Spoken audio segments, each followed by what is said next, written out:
Welcome. It is Mitch. I'm on YouTube. If you haven't already, please subscribe to the channel as we try to build this thing up. Big one on Sunday. NFC North Division Championship implication. Fox's game of the week, 3:25 p.m. kickoff. The Packers welcome in the Lions to Lambeau Field. There's no sugarcoating it. It is Green Bay's biggest game to date so far this season. You can go back and say, week one in Brazil against Philadelphia, the game against the Vikings back in September. This is the biggest game to date this season so far for Green Bay. Now, hopefully, and obviously there will be bigger games on the agenda as Green Bay kind of navigates towards the postseason, we all hope. But right now, this is the biggest game of the season. It's for first place in the NFC North as you cross over the halfway point of the season. On the injury front for Green Bay, it's really outside of Jordan Love's MCL sprain in that game against the Eagles in week one, because obviously that's a severe injury. You're talking about your starting quarterback, and you didn't know if he was going to be gone for 1 game, 2 games, 4 games, 6 games. Obviously, he missed 2.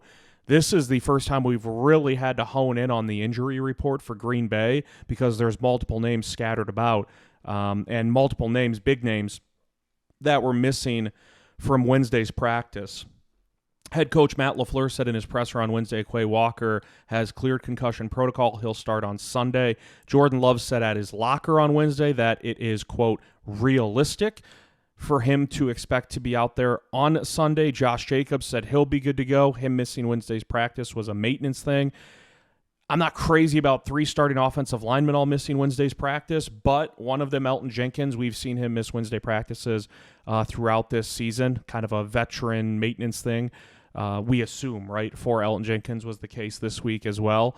On the flip side, Jared Goff rolled his ankle in the win over Tennessee, stayed in the game.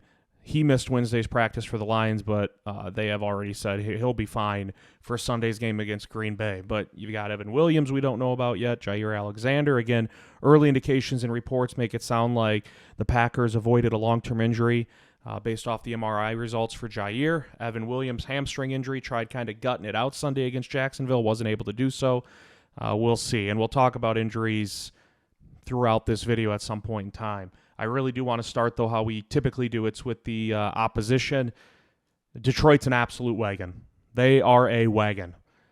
I said in a video sometime last week in one of the videos, I had mentioned, I understand Kansas City's undefeated, and so it's hard to top that right now when you talk about the creme de la creme in the NFL. But I do think you can make a case right now that Detroit is the best team in the NFL, and if not the best, they're the second best behind Kansas City. You know, if you strictly go by win-loss, obviously the Lions have lost, and Kansas City has not. But I think if you put those two teams on a neutral field right now, it's close to a pick-em. It's probably a coin flip game. Like, the Lions are that good. They lost Aiden Hutchinson a couple weeks ago in their blowout win over Dallas. I mean, they went into Jerry World against a desperate Cowboys team and won, wasn't it like 47-9 or something like that? Like, they're putting up absurd numbers on offense. They didn't have Jamison Williams last week. They still put up 52 as a team. I know they had a special teams touchdown in there. I think they had a defensive touchdown as well. But it is a wagon right now that Green Bay is welcoming to its home field on Sunday. And I know the Packers have faced Houston, Minnesota, Philadelphia. This is the best team the Packers will have seen to date, even with Aiden Hutchinson and Jamison Williams being out. It is the best team Green Bay will have seen so far this year. Like, you look for weaknesses with this team that Dan Campbell is the head coach of, and it's very tough to do that. It's very tough to find weaknesses right now. Offense, defense, special teams, everything's clicking on all cylinders, it would appear. And really on offense, it is hard to find weaknesses for this Detroit squad. Even without Jamison Williams for this game on Sunday, you look up and down, it's nightmare fuel. It is nightmare fuel looking at the numbers for Detroit and what they've done with Ben Johnson, who, you know, I was somewhat surprised that Ben Johnson didn't take or wasn't offered more head coaching gigs last year. And it sounded like there was that potential in Washington. And now there's reports surfacing that he was really hoping the Chicago job would have became available last year, but they brought back Matt Eberflus. I would be stunned if we are talking week 1 next year and Ben Johnson is still the offensive coordinator in Detroit. I mean, he was a hot commodity name last offseason. He'll be the same this offseason. It's the top scoring offense in the NFL right now, averaging over 33 points per game. Detroit has scored. I'm going to try to bundle this up into some perspective for everyone. Because when I was aware of the numbers for Detroit, but when you really digest them, it is somewhat jaw-dropping. The Lions have scored 172 points in their last 4 games. 172 points in their last 4 games. It's the most in a 4-game stretch in franchise history. And you think about that number for a second and you try to do the division on it, I'll make it simple for you. The Lions are averaging 43 points in their last 4 games in today's NFL, where at least this year, quarterbacks are having a harder time racking up yards and touchdowns statistically compared to years past. We're seeing defenses try to take away the big plays, willing to give up the short chunk plays. We've seen a lot of defenses kind of go to that model in 2024. The Lions having no issues. 43 points on average in their last 4. It's insane. It's crazy. And I don't know what number surprise isn't the right word. I don't know what number will worry you more as a Packers fan. It's not my intent to do that, but this is a dangerous Lions team, stating the obvious. What number stands out to you more?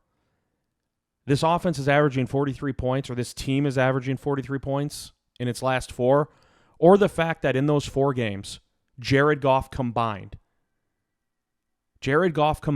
in the last 4 games has 10 touchdowns and 13 incompletions. It's crazy. In his last 4 games combined, Jared Goff has 13 incompletions and 10 touchdowns. It is more than a well-oiled machine. It is right now the most dangerous offense going in the NFL. And you look around and it's like, okay, they don't have Jamison Williams. Whew.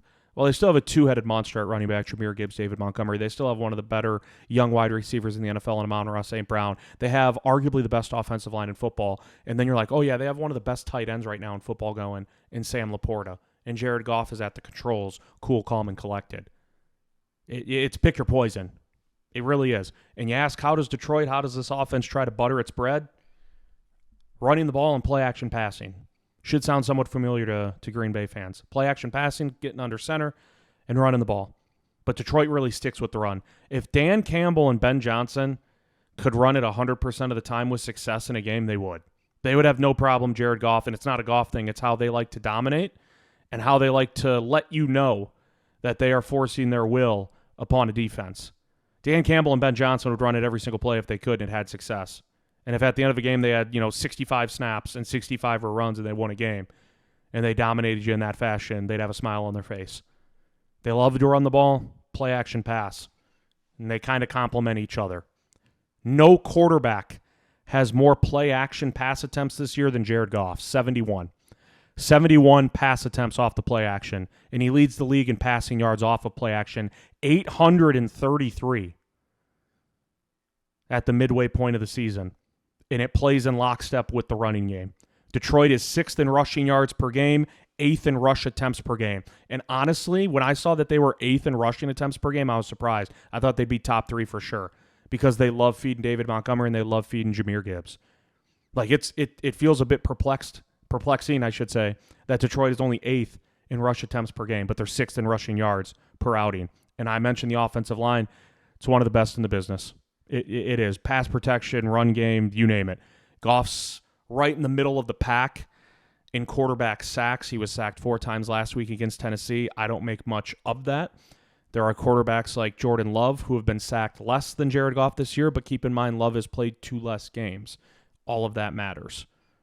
Among the starting quarterbacks that have started every game this year like Jared Goff, that number pushes more towards the bottom in terms of times he's been sacked. It's a dangerous team, and they've hit on, you look at their recent picks, top picks on offense. Jamison Williams, when he's on the field, is electric. Sam Laporta is going to be one of the best tight ends for the next decade. Jahmyr Gibbs is lightning in a bottle. And then you get Sewell on the offensive line, all pro. They have hit time and again on their first-round picks on offense. in the past few years. Amon-Ra St. Brown was a middle of the draft pick. Wasn't he third, fourth round, somewhere around there? And they struck gold with that one too, wide receiver out of USC. It's across the board. It's just a dominant group. And if you're Green Bay, because I'm saying all this about Detroit, you might be like, wow, do I think Green Bay just has no shot on Sunday? Not even close. Green Bay absolutely can win this game on Sunday. I'm just preparing you that this is the best team Green Bay will have seen so far this season. And I do believe if you're defensive coordinator Jeff Hafley and you're trying to lay out a blueprint that'll work for this defense, you have no choice on Sunday but to get crazy and bring the pressure, and to bring the pressure pretty consistently. The pass rush isn't getting home for Green Bay. It's not a secret. Detroit knows it. When Green Bay rushes 4, it's just not working. And that's not Hafley's fault because the names are there. The pass rush, for whatever reason, is not hitting home, not even close to consistent for the Packers. And giving Jared Goff a clean pocket with limited amounts of chaos is not the recipe that's going to work. Hafley knows it. The Lions know it. Now, if Green Bay comes out on Sunday and they want to test the waters and see if by some snowball's chance in hell they can get home with 4 early in the game and then roll with that, I'm fine with it. Like if Green Bay comes out and they don't really blitz and it's that chess match that unravels, because Green Bay is one of the lower blitzing teams in the NFL. And so if Hafley wants to see if against one of the best offensive lines, this is the week that Rashawn Gary and Preston Smith and Enagbari and Kenny Clark and Lucas Van Ness get home, I'm fine with it. Just to test those waters and to stick to what you normally would for your game plan. But if it doesn't work, this will be a game where Hafley can really show, as he has already, that this isn't a defense that will revert back to the ways of Joe Barry and be conservative. Because if you're not getting home with 4, the Lions are going to capitalize on it, and you're going to have to change the script. Point blank, matter of fact. And I want to see Edgerrin Cooper blitzing then. And I want to see Green Bay bringing 5 or 6 or lining up. We've seen it a couple times this year. Hafley will line 7 across on the defensive line. And maybe he'll only bring 4. Or maybe he'll bring an extra with 5. But the offense is having to guess which 4 or 5 are coming. I love when he does that. That led to a Xavier McKinney sack just a couple of weeks ago. Line 7 across. McKinney came on the safety blitz. He was one of those 7. I'm fine with them rushing 4 early. I don't think they'll have success. If that's the case, you have to adjust. Otherwise, Detroit's going to eat you alive. They're going to try to run it down your throat, and Goff will have a clean pocket. And keep in mind, while he is good to go Sunday, an ankle sprain typically doesn't just clear up in the snap of a finger. I'm expecting that ankle to not be at close to 100% for Goff. So bring the pressure. Try to make him a little uncomfortable. Throw off platform. Flush him out of the pocket. Green Bay is a team that, under Hafley, is in the lower quadrant of NFL defenses that blitz, in blitz percentage. That's fine.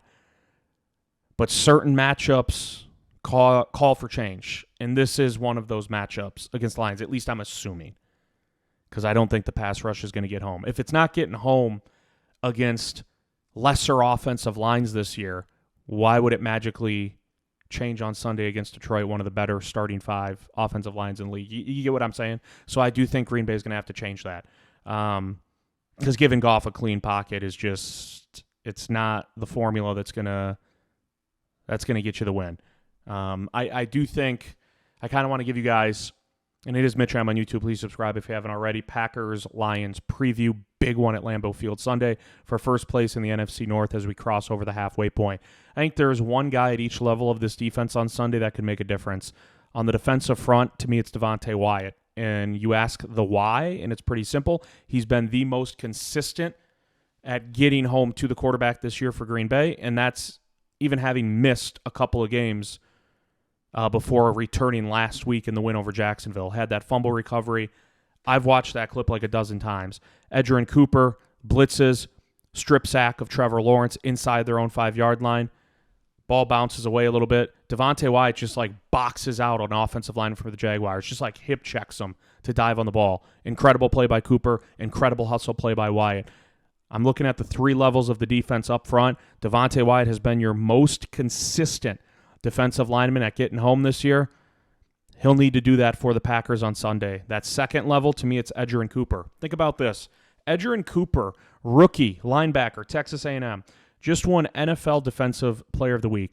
Not, rookie Defensive Player of the Week, not NFC Defensive Player of the Week. Edgerrin Cooper with 8 tackles, a sack, a forced fumble, a pass breakup deep down the field on an incredibly athletic play. Just won NFL Defensive Player of the Week.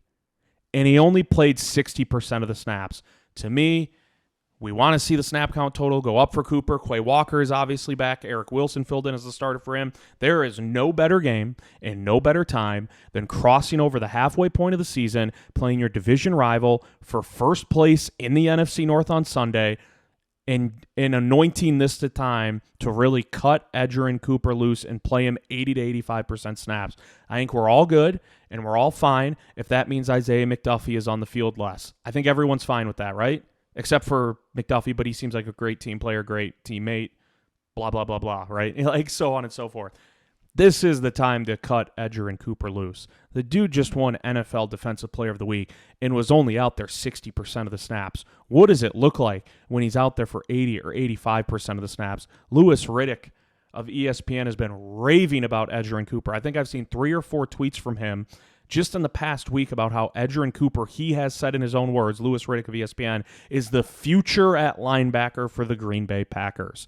Why not make this the week where you give him a bigger workload, fill his plate up a little bit more, cut him loose against a Detroit Lions offense that you're probably going to have to get a bit crafty with to try to neutralize or contain them if you want to win this game on Sunday. And then on the back end in the secondary, I'm giving you young guys too. Like I could have gone Kenny Clark, I guess I could have gone McDuffie, and then on the back end, hopefully, obviously, Jair plays. You could have gone Xavier McKinney. I'm going with young guys because I've seen Devontae Wyatt produce consistently this year when he's been on the field. We've seen Edgerrin Cooper, without a full work plate, deliver for Green Bay's defense time and again. And on the back end, I'm looking at Evan Williams, the safety, the rookie, 4th-round pick out of Oregon. Because if he's out, I think his absence puts you at a disadvantage because you're going to have to put Bullard from the slot to the safety, Nixon likely from the outside to the slot, and then you're going to see a heavy dosage of Eric Stokes and Carrington Valentine, which I'll let you decide if that's what you want on Sunday, right? So I think Evan Williams, his availability is such a... We know Xavier McKinney's going to be out there. We hope Jair's out there. If Jair's out, that also sends down a chain reaction for the defense, but a smaller one. You would keep Nixon on the outside. You would see that heavy dosage of Stokes and Valentine at the CB2 spot. But if Williams is in and Jair's out, you still have Williams at safety and Bullard in the slot, right? So I think just off his sheer availability, Evan Williams is the guy on the 3rd level of the defense that I'm really, really keying in on for this one. Plus, I don't know if it was a coincidence. I said this in the recap video after the Packers beat Jacksonville. The pass defense for Green Bay looked noticeably and marketably different with Evan Williams on the field and when he left after an injury. Trevor Lawrence started to find a groove after Evan Williams left the field. Packers defense, pass defense, I should say, looked different. Coincidence? I don't know. They need him on the field. It is Mitch. I am on YouTube. Please subscribe if you haven't already. Always appreciate all the support. Packers-Lions preview, Lambeau Field Sunday, Fox's game of the week, 3:25 p.m. kickoff. Flip side of the ball, kind of sounds like Jordan Love's going to go. Matt LaFleur isn't going to announce that on Wednesday. He's not going to announce it on Thursday. Love did not practice Wednesday, which might worry some, but at his locker used the word realistic, said he thinks it's realistic to expect him to go on Sunday, so we'll see how that goes. I know LaFleur would love to get him out on the practice field before that, but did mention in his press conference on Wednesday that Jordan Love doesn't need to practice in order to play on Sunday. So we'll see kind of how that goes throughout the week. And this isn't like the knee injury where it's like you really want to stay off the knee when you sprain your MCL, right? And it's just going to take rest and recovery and rehab. Those 3 R's for Jordan Love after the knee injury he suffered in week 1. By all accounts that I've read, the groin injury, the groin strain, just sounds like a pain tolerance thing. Like if Love's out there at less than 100%, he could aggravate the groin strain and it becomes painful, but he's not going to get injured to a point where all of a sudden he's missing multiple weeks because they're really risking it with this groin injury. Like it's more of a pain tolerance thing, whereas the MCL, you could do more damage to the knee if you come back earlier than you should. And so that kind of leads you to believe Jordan Love will also play on Sunday in this one against Detroit. I want to clarify before I say this. And so I'm gonna preface my main thought with the offense by first saying, in no way am I advocating for the Packers to play conservative on offense. I'm going to say it one more time. In no way am I advocating for the Packers to play conservative on offense. Running the ball is going to be the key in this one. Looks like there's going to be rain on Sunday. The Packers are 3.5-point underdogs. Take that with a grain of salt if you want. Value it more if you want. 3.5-point underdogs at home. Expecting rain. A Lions offense that wants to be on the field as much as often, putting together explosive play after explosive play. Running the ball is going to be the key in this one for Green Bay. Josh Jacobs coming off either his best or second best performance in a Packers uniform in the win over Jacksonville. Had his longest run as a Packer on that 38-yard touchdown scamper. Now, Detroit is 5th in rushing yards allowed per game and 27th in passing yards allowed per contest. And you might look at those numbers and say, well, shouldn't that lead credence to the thought or the notion that Green Bay should try to air it out more? Detroit's 27th in passing yards allowed. They're 5th in rushing yards allowed. You really, really got to zone in on what's happened with the Lions this year. There have been a number of games where they are beating the lights out of the opposition, and the opposition has no other option but to abort its immediate plans and try to air it out. Teams are playing catch-up, and it's not, hey, we're down a touchdown in the third quarter. It's, hey, we're down 21 to the Lions early third quarter. We can't really run the ball and try to keep them honest. We're just going to have to try to throw our way back into this one. You saw it against Dallas. You saw it against Tennessee just in recent weeks. You date back earlier to the year, you saw it in other games too.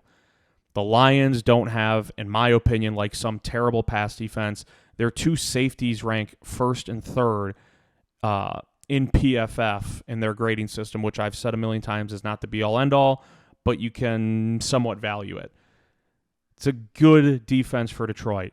27th in passing yards allowed per game is not the end of the world. It's not something Green Bay should look at and say, wow, we can expect if Jordan Love's out there to go for 300 passing yards and 3 touchdowns. That'd be great.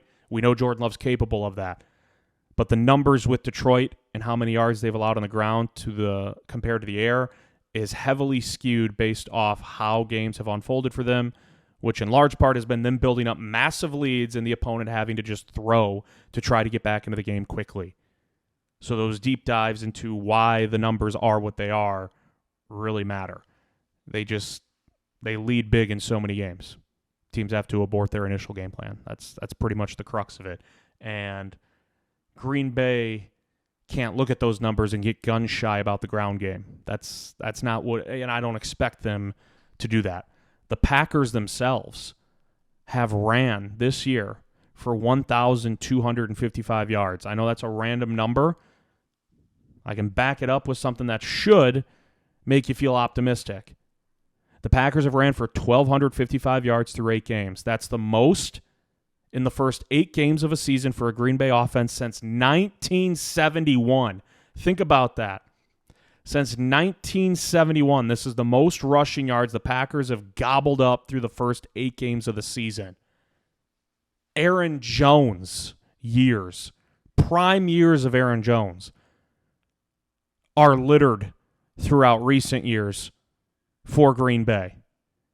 Amon Green, Dorsey Levens, Edgar Bennett, Ryan Grant. 2 awesome years from Eddie Lacy. Who could forget Sam Congatto? Yeah, this is the most rushing yards Green Bay has amassed in its first 8 games of a season since 1971. Trust Josh Jacobs. Trust the offensive line. And keep this in mind. This is pivotal. I doubt Jordan Love will be at 100%.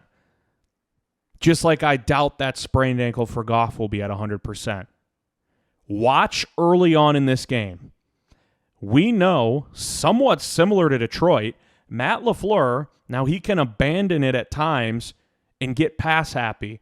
But especially early on in the game, typically, Matt LaFleur's offense likes to get under center, run play action, and run the ball and let those two things complement each other. At its best, a Matt LaFleur offense is running play action. Guys are crisscrossing all over the field, keeping a defensive guessing, loves rolling out of the pocket to his right, rolling out of the pocket to his left. Watch this game on the first 2 drives for Green Bay's offense for one big reason. If they come out in a lot of shotgun, if they come out in a lot of pistol, it's an indicator, a huge indicator, that the groin for Jordan Love is not doing too great. Because in an ideal world, this isn't a Detroit thing matchup-wise. In an ideal world, Green Bay, regardless of who they play, want to get Love under center, play action, roll them out, keep the defense moving, keep them shifting, run the ball. Point being, a lot of under center in the offense. If they come out in the gun, if they come out in the pistol heavy, it's a sign that, hey, that groin is not feeling too well. We might be seeing some short 3-step drops, quick releases from Jordan Love, get the ball out of his hands quickly. Detroit's going to read that like a book eventually, right? Like eventually they would adjust. If we come out, we see Jordan Love under center, we see some early play action. Even if the Green Bay offense isn't having success, as long as Love is not, limping around and they're able to do that early on in the game, feel a little bit relieved. Because then you can assume, I think safely, that Matt LaFleur has his full playbook to use against the Lions. I think that's a pivotal part of this game on Sunday. The first couple possessions on offense. See if they're coming out in a lot of shotgun and pistol, or if they're coming out under center, getting Love moving in the play action game. They'll need him to hopefully be under center for a lot of that if they want to win. It's a big game. Packers Lions for first place in the NFC North on Sunday. And there's been a shift. I'm not going to say a seismic shift, but there's been a shift in the NFC North that I guess you could say has taken place in the last couple of years. It started with Aaron Rodgers' last game in a Packers uniform. Week 17, a couple seasons ago, Detroit's eliminated from the playoffs before kickoff because of a result in the Seattle game in the 3 p.m. slate. Green Bay, all they have to do is beat the Lions, who again are eliminated from the postseason. Green Bay wins in Week 17 at Lambeau Field, Sunday Night Football. They're in the playoffs. Lions beat them. Aaron Rodgers' last game in a Packers uniform. It continued when the Lions won the division last year and pretty much won it by putting a stamp on it. Like, Minnesota struggled at times, Green Bay struggled at times, a 2-5 start. Chicago was nowhere to be found. Detroit dominated the NFC North last year. Like a no-doubt division champ, and they deserved it. And it's gone on, these last couple years. Detroit's beat Green Bay 4 of the last 5. Haven't been able to say that in my lifetime up until these last couple of years. Detroit has won 4 of the last 5 against Green Bay. It's time to kind of switch that around on Sunday again. Get it back going in your favor. I'll admit, hand up, Detroit came into Green Bay last year on a Thursday night, and I would say early second quarter, it felt like, man, Green Bay's just not going to win this one. And because of that and how Green Bay looked, even though the tide was starting to turn a little bit for the Packers, when they went to Detroit in November of last year, hand up, I didn't think Green Bay was going to beat Detroit in Detroit last year. They did. And that really, really catapulted things into action like, oh, because it was a dominant offensive performance. And it got you thinking, like, this team might be figuring things out quick. And they did. Ended up going to the playoffs, obviously winning a game in Dallas before falling to San Francisco. But this little stretch with Detroit that started with Aaron Rodgers losing his last game in a Packers uniform, and it was at Lambeau Field, and it was a win and get in for the Packers. And Detroit was strictly playing the role of spoiler, and they were playing for pride. And Dan Campbell's defense shut down the Packers offense at January night. And then they won the division last year, and they've won 4 of the last 5 against the Packers. It's time to get that swinging back in the Packers' favor. And in the larger picture of things, you just can't start out 0-2 in the division with both games being at home. You lost to Minnesota on your home field in September. This is your second divisional game this year. If you have aspirations of winning the NFC North, it's going to be awfully tough to do so if you start 0-2 in the division with both of those games at home, and there's still trips to Detroit, to Minnesota, and then 2 against Chicago. It's got to start switching on Sunday for Green Bay. Get one of those, hey, we've won 4 out of 5 against Detroit. We've won 2 in a row against the Lions. That's what the Packers can hopefully start to do with a win on Sunday. We'll see. It's no sugarcoating it. That's what I said in the leadoff. It's a big game on Sunday for the Packers. It is Mitch. I'm on YouTube. Please subscribe if you haven't already. Appreciate all the support. We'll see you next time.